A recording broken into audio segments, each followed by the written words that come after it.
Corn, wheat, and soybeans are currently the top crops by acreage in the U.S., and farmers representing each of those sectors are making their way to Washington to advocate for their needs in the upcoming Farm Bill. Sarah Mock in Washington has more.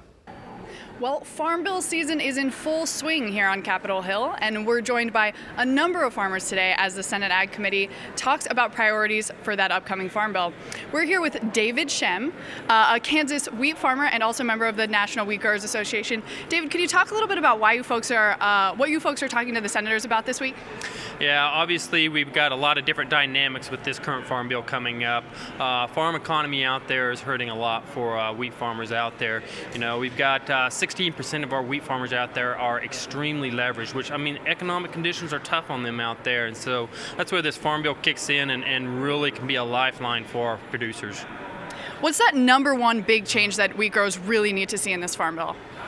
Well, obviously the number one consistent thing they need is crop insurance. We hear that loud and clear, but change comes in on the Title I, the ARC and the PLC programs, and the biggest change they're wanting to see is on the PLC side, a higher reference price, and then on the ARC side, a higher base reference price on it as well.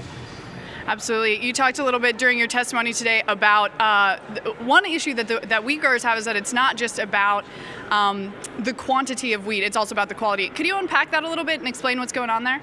Yeah, you know, as far as a major commodity, wheat is in really a unique situation, is that we are a food crop, whereas some of the other major commodities are, you know, more feed or fiber. We are food, and so that quality component becomes very critical when we not only look at a domestic market where half of our product goes, but also an export market where the other half of the product goes to.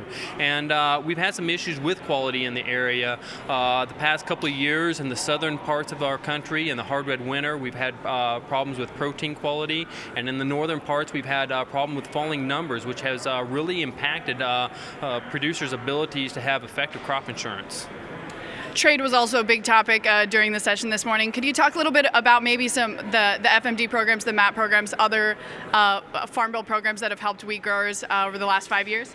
MAP and FMD has absolutely been huge. A current Informa economic study shows that 15% of farm net income can be attributed to MAP and FMD. You know, it's a program that has a 35-to-1 return on a dollar. So incredible return on our dollar to help establish those relationships with our other export countries there and develop those markets for our farmers. Because in the end, as was mentioned several times today in the hearing, is that a farmer wants to make a profit on the commodity he sells. He doesn't want to receive any type of crop insurance or Title I programs. He'd rather make profit on the crop he grows.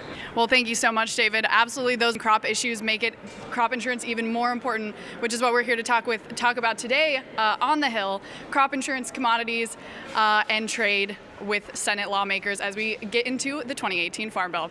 Back to you in the studio.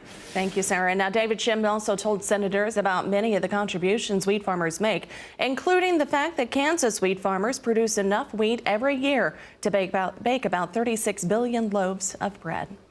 Well, meteorologist Tim Ross has your first check of the weather forecast. That's coming up at 10 past the hour.